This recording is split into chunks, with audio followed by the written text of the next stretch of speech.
Bienvenidos a nuestro programa Para Salvarte. Me llamo Jorge Loring, soy jesuita español y he venido a Birmingham a grabar unos espacios donde desarrollo algunos temas que expongo en mi libro Para Salvarte.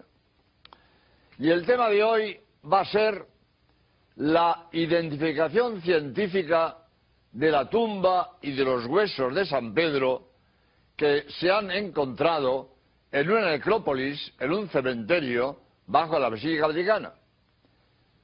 En los dos programas anteriores hemos tratado de cómo la ciencia confirma la fe. Primero fue la astronomía, que confirma nuestra fe en Dios creador, porque lo que dicen los astrónomos del origen del cosmos necesita a un creador. Si el cosmos comenzó, como ellos dicen, hace 15.000, 20.000 millones de años, necesitó alguien anterior al cosmos que ponga el cosmos en la existencia, porque nadie puede darse la existencia a sí mismo. Antes de existir, nada se puede hacer. El cosmos comenzó hace 15.000, 20.000 millones de años, luego hace falta un creador distinto del cosmos que pone el cosmos en la existencia. El programa anterior fue la Sábana Santa de Turín, que demuestra que Cristo es Dios, porque si la Sábana Santa tiene grabada a fuego la imagen del cuerpo de Cristo por una radiación que salió del cuerpo de Cristo en el momento de la resurrección, entonces demuestra, la Sábana Santa confirma que Cristo resucitó. Y como Cristo profetizó que resucitaría al tercer día para demostrar que era Dios, al ser la Sábana Santa un documento científico que confirma que Cristo resucitó, nos confirma también que Cristo es Dios. La Sábana Santa es un documento científico que confirma un dogma de fe, que Cristo es Dios. Hoy va a ser la arqueología. Hoy va a ser la arqueología quien demuestra que la Iglesia Católica es la única fundada por Cristo, por lo tanto, la única verdadera. La ciencia confirmando la fe. La astronomía confirma mi fe en Dios, la Sábana Santa confirma mi fe en Cristo Dios, la arqueología confirma que la Iglesia Católica es la única verdadera. Para hacer este trabajo de la identificación científica de la tumba de San Pedro, de los huesos de San Pedro, yo lo he expuesto, tengo un vídeo y un libro donde desarrollo esto. Y para hacer este trabajo fui a Roma, estuve un mes en Roma y he hablado con los arqueólogos que han hecho el descubrimiento. Los jesuitas alemanes Kirschbaum y Ferrua, y los arqueólogos Getty y Yossi, que fueron los que descubrieron la tumba de Pedro. Y después estuve 4 horas con Margarita Guarducci, que es la directora nacional de arqueología del Estado italiano, que ha sido la que ha descubierto los huesos de San Pedro, aunque después el doctor Correnti ha sido el que ha identificado los huesos. Pero la identificación de los huesos de San Pedro se debe a Margarita Guarducci, con quien yo estuve en su casa 4 horas hablando del tema. De manera que, como digo, el trabajo tiene 2 partes. Primero, identificación de la tumba en tiempos de Pío XII y después identificación de los huesos en tiempo de Pablo VI. La identificación de la tumba, que como digo se debe a los arqueólogos jesuitas Kirschbaum y Ferrua y a los arqueólogos italianos Getty y Yossi, se hizo en tiempos de Pío XII. Porque estando preparando la cripta, la tumba de Pío XI, al estar preparando la sepultura, se descubrió un mosaico. Y como sabíamos que debajo de la Basílica del Vaticano estaba la tumba de San Pedro, se sabía, pero ¿dónde? ¿Dónde? Pues no sé. ¿En qué sitio concreto? Ahí abajo, ahí abajo. Pero cuando se descubre un mosaico, Pío XII dice que sigan las excavaciones. Y siguieron las excavaciones. Repito, los jesuitas Kirschbaum y Ferrua y los arqueólogos italianos Getty y Yossi. Siguen las excavaciones y descubren toda una necrópolis, todo un cementerio bajo la Basílica Vaticana. El cementerio tenía dos partes: tumbas ricas de grandes mausoleos de alabastro de las familias célebres italianas, los Flavios, los Valerios, etc. Y otra parte de tumbas pobres, tumbas cavadas en la tierra. Y entre las tumbas pobres cavadas en la tierra aparece una tumba abierta y vacía. Y en esa tumba aparecen centenares de monedas de toda Europa. Total, voy a abreviar porque el tiempo no da para mucho, pero después de unos estudios dicen: esta es la tumba de Pedro. Ya está. Esta es la tumba de San Pedro. Y esta cantidad de monedas de toda la Europa medieval demuestra la veneración que se ha tenido a esta tumba, que han venido de toda Europa. Es costumbre en Italia echar monedas en las tumbas, y hay monedas de toda Europa. Bien, pero esa tumba abierta y vacía, no había huesos. Bueno, había unos huesos, pero de un animal, de un cordero, pero huesos humanos no había. Y ya está, tiempo de Pío XII.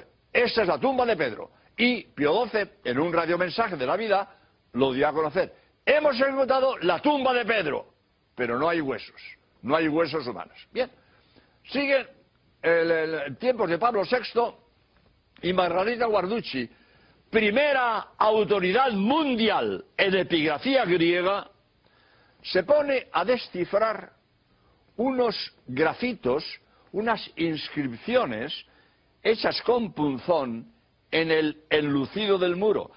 Porque esta tumba abierta y vacía estaba flanqueada por unos muros, cosa que no había en las otras tumbas. Estaba protegida por unos muros por las corrientes del Monte Vaticano. Voy a aclarar. Hoy a nosotros Vaticano nos suena a Roma, al Papa, a la Iglesia. El Vaticano es la Iglesia. Bueno, bien. Para hoy nosotros el Vaticano es la Iglesia. Pero la palabra Vaticano es de origen etrusco, anterior al Imperio Romano. Y el Vaticano es una de las colinas de Roma. Una de las colinas de Roma se llama Vaticano, nombre etrusco, anterior al Imperio Romano. Pues en el Monte Vaticano había en la ladera del Monte Vaticano es donde está esta sepultura. Voy a explicar un poco porque esto es historia y esto siempre es interesante. San Pedro fue martirizado por Nerón en el circo de Nerón y de Calígula, ¿no? Bueno, pues fue el martirizado en el circo de Nerón y Calígula. Y después de martirizado fue enterrado en el cementerio de la ladera del Monte Vaticano. Había una necrópolis, un cementerio en el Monte Vaticano. Ahí fue enterrado. Y Constantino, cuando se convierte al cristianismo, levantó varias basílicas en las cuales él se convirtió al cristianismo, porque dicen, lo dice San Silvestre, que lo oyó directamente de Constantino, que él vio el signo de Cristo en el cielo antes de la batalla del puente Milvio contra Magencio. Y él pensó que Cristo le dio la victoria sobre Magencio. Y entonces se convirtió al cristianismo y levantó varias basílicas cristianas. Bueno, pues la Basílica de San Pedro, Constantino la edificó sobre la tumba de Pedro. Sobre la tumba de Pedro. En una ladera del Monte Vaticano con grandes dificultades. Teniendo al lado la gran explanada de 100 metros por 300, donde estaba el circo de Nerón y de Calígula. Pues la Basílica de Pedro la edifica en una ladera del Monte Vaticano con grandes problemas técnicos y morales, porque enterró un cementerio. Y para los romanos y los judíos, las tumbas eran sagradas, con enormes dificultades de todas las familias ricas que tenían allí sus tumbas. Constantino enterró el cementerio, la necrópolis, y encima levantó su basílica. Y encima de la basílica de Constantino está la actual basílica. En mi libro lo pongo, en mi vídeo, un croquis de la actual basílica, encima de la Basílica de Constantino y encima de la necrópolis donde estaba enterrada, estaba la tumba de San Pedro. Bien, a lo que voy. Entonces, en esa tumba, donde estaba enterrado San Pedro, en la ladera del monte, había filtraciones de agua. Y entonces Constantino, para defender los huesos de la humedad de las filtraciones de agua, protege la tumba de San Pedro con unos muros. Y a los huesos de San Pedro los mete en un nicho que está en el muro rojo. Y Margarita Guarducci, repito, primera autoridad mundial en epigrafía griega, me lo dijo a mí, estuvo 2 años desfilando los grafitos, porque allí venía todo el mundo y escribía. Y uno escribía encima de otro, y es una maraña de rayas. Y Margarita Guarducci, 2 años de estudio, ha publicado después su estudio en un enorme trabajo que ha sido premiado por ¿cómo se llama? El Instituto de Investigación Italiana, no me sé exactamente el nombre, pero es el premio a la investigación italiana por el Estado italiano. Bien, pues ese estudio de Margarita Guarducci, descifrar los grafitos que había en el muro G, se llama muro G por los grafitos que había escrito. Y descubre, en esos grafitos, descubre varias frases muy bonitas. Pedro pide por los cristianos sepultados junto a tu cuerpo. Ahí escrito. Y más, pero para abreviar. Y descubre un grafito que pone, Pedro está aquí. Cuando Margarita Guarducci descifra el grafito, Pedro está aquí, manda que piquen ahí dentro. Pican el muro y detrás de ese muro aparece un nicho cubierto de mármol blanco, con unos huesos. Se estudian los huesos. El profesor Correnti, de Palermo, estudia los huesos. Primero, huesos de ratón. Un ratoncillo se coló por una rendija, no pudo salir y allí se murió. Y después, huesos de varón. Primero, huesos humanos. Todos de la misma persona. De sexo varón. De complexión robusta. Que murió en edad avanzada y murió en el siglo I. Y yo le pregunto a Margarita Guarducci, oiga, ¿qué porcentaje de seguridades tenemos de que estos huesos sean de San Pedro? Y me dice Margarita Guarducci, el 100%. Por la directora nacional de arqueología del Estado italiano, el 100% de seguridades que esos huesos son de San Pedro. Me dice Margarita Guarducci, si buscamos los huesos de San Pedro, ¿qué buscamos? Hueso de varón. Ahí tenemos hueso de varón. De complexión robusta. San Pedro era pescador. Varón de complexión robusta. Que murió en edad avanzada. Que vivió en el siglo I. Todos los datos que buscáramos de San Pedro los tenemos en estos huesos. Estos huesos. Ah, y otra cosa interesante. Y estos huesos han estado envueltos en un rico paño de púrpura y oro, porque están manchados del rojo de la púrpura.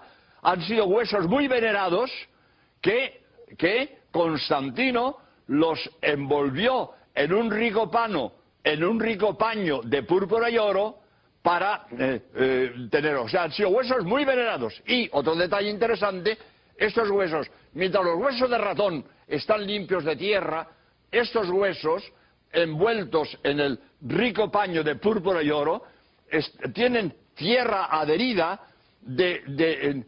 similar a la tumba abierta y vacía que descubrieron Kirschbaum, Ferrua, Goethe y Joshi.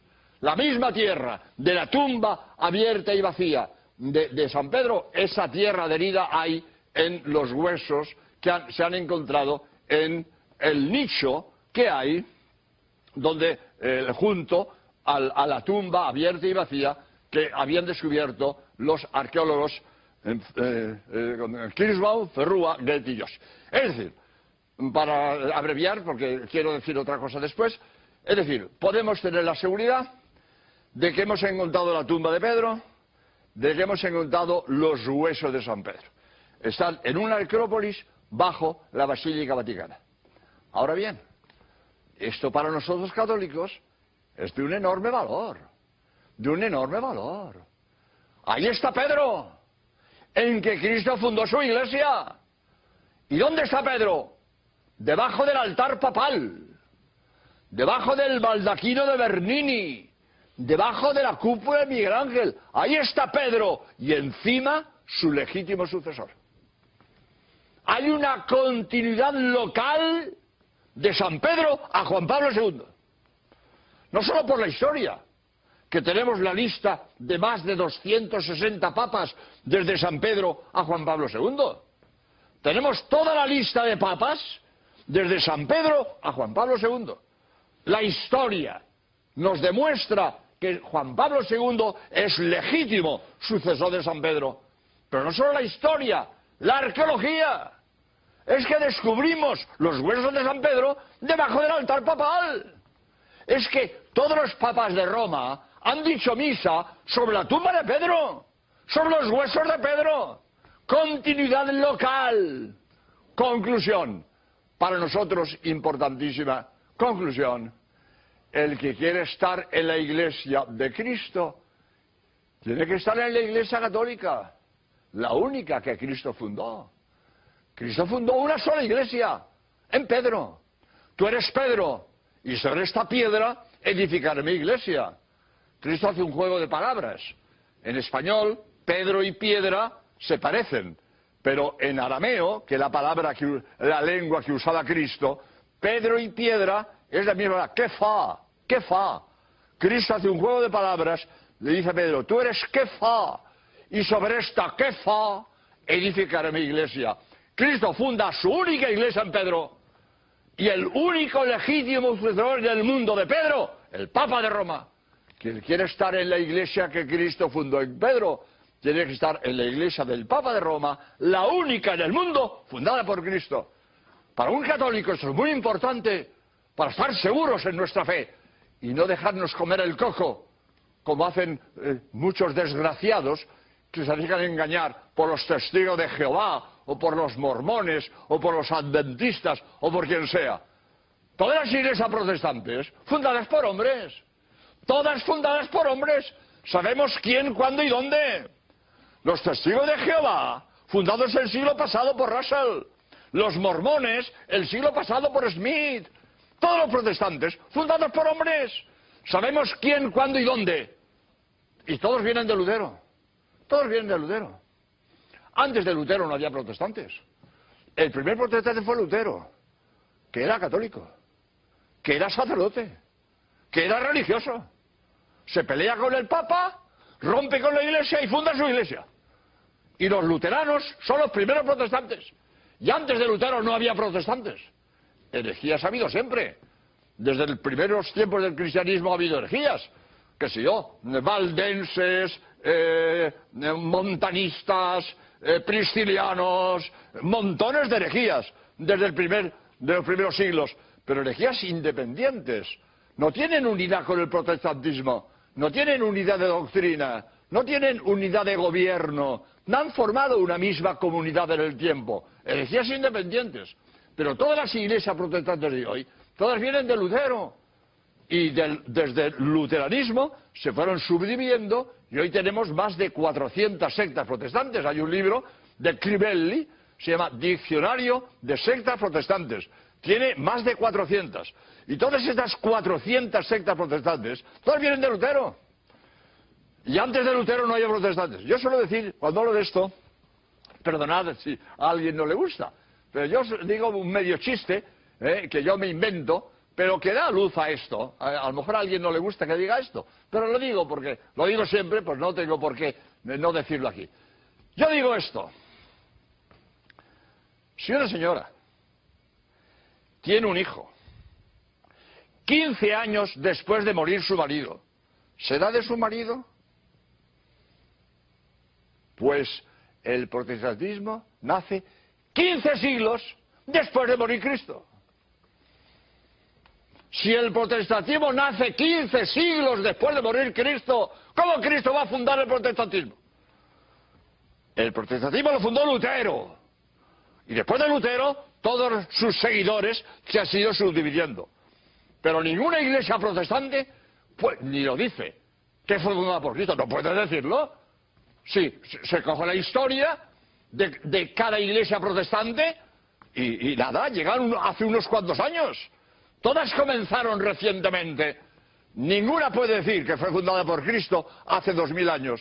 Los católicos, lo podemos decir, nuestra Iglesia católica fue fundada por Cristo en San Pedro y el único legítimo sucesor de San Pedro en el mundo, Juan Pablo II, el Papa de Roma. Por lo tanto, que quede claro que el que quiera estar en la Iglesia que Cristo fundó en Pedro, tiene que estar en la Iglesia católica, la única fundada por Cristo, y Juan Pablo II, el único legítimo sucesor de San Pedro. Por lo tanto, la arqueología encuentra los huesos de San Pedro, encuentra la tumba de San Pedro, debajo del altar papal, en una necrópolis bajo la Basílica Vaticana, y la arqueología me confirma mi fe en la Iglesia católica, porque me confirma que el único en el mundo legítimo sucesor de San Pedro es Juan Pablo II, el obispo de Roma.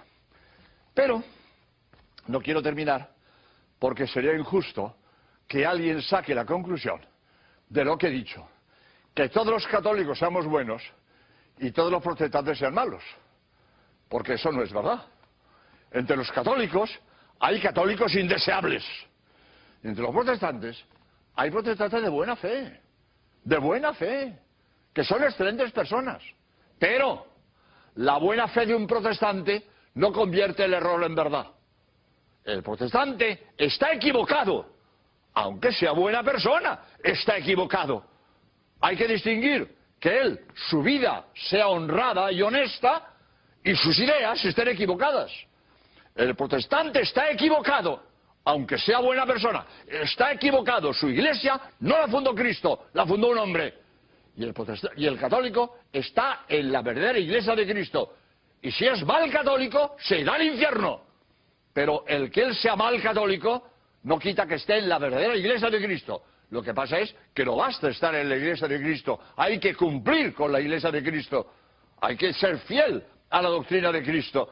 Y el católico que es fiel a Cristo se salvará. Y el católico que es mal católico se condenará. Pero hay que distinguir entre que la Iglesia católica es la verdadera y que todos los católicos sean buenos, porque los hay malos. Y que la Iglesia protestante está equivocada, aunque haya protestantes que son excelentes personas. Pero quiero advertir que a veces se oye decir, para atacar a la Iglesia católica, porque hay católicos indeseables. Pues hay que ver católico ese que es un tal, hay que ver el otro católico que es un cual. Pues sí, hay malos católicos.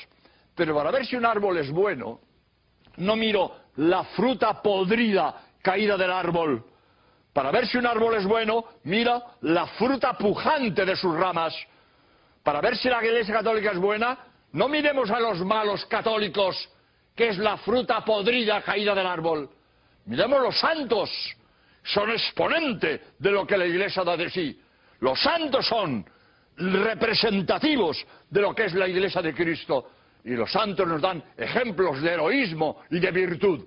Pues el ejemplo de lo que da de sí la verdadera Iglesia de Cristo son los santos, que es la fruta pujante que cuelga de sus ramas, y no los malos católicos, que por desgracia los hay, pero los malos católicos es la fruta podrida caída del árbol de la Iglesia. Por lo tanto, voy a terminar con esta idea de que la Iglesia católica es la única fundada por Cristo, la única verdadera, pero no todos los católicos somos ejemplares. En la Iglesia católica hay buenos, malos y regulares. Y ya dijo Cristo que la cizaña crecía al mismo tiempo que el trigo. En la Iglesia católica hay trigo bueno y cizaña. Y los protestantes están equivocados, aunque algunos nos pueden dar ejemplo de virtud y de honradez. Nos pueden dar ejemplo, pero eso no quita que estén equivocados, porque la buena fe del equivocado no convierte el error en verdad. Yo puedo tener un administrador que me lleva las cuentas y me dice, él cree que 2 y 2 son 5. No me quiere robar, está equivocado. Yo no le digo ladrón, pero le digo está equivocado. Usted será buena persona, pero está equivocado. 2 y 2 son 4, no 5. Por lo tanto, la buena fe del equivocado no convierte el error en verdad. La verdad es Es verdad. Lo que pasa es que a veces no todos la vivimos con la fidelidad que deberíamos vivirla. Pues demos gracias a Dios de que nos ha permitido, nos ha concedido vivir en la verdadera iglesia que Él fundó, de que estamos en la verdad, y procuremos ser fieles a nuestra fe para que tengamos la dicha de que cuando nos llegue la hora de dar el paso a la vida eterna, Dios nos reciba con los brazos abiertos porque hemos sido fieles a su fe y a su mensaje. Pues muchas gracias y hasta el próximo programa, si Dios quiere. Adiós.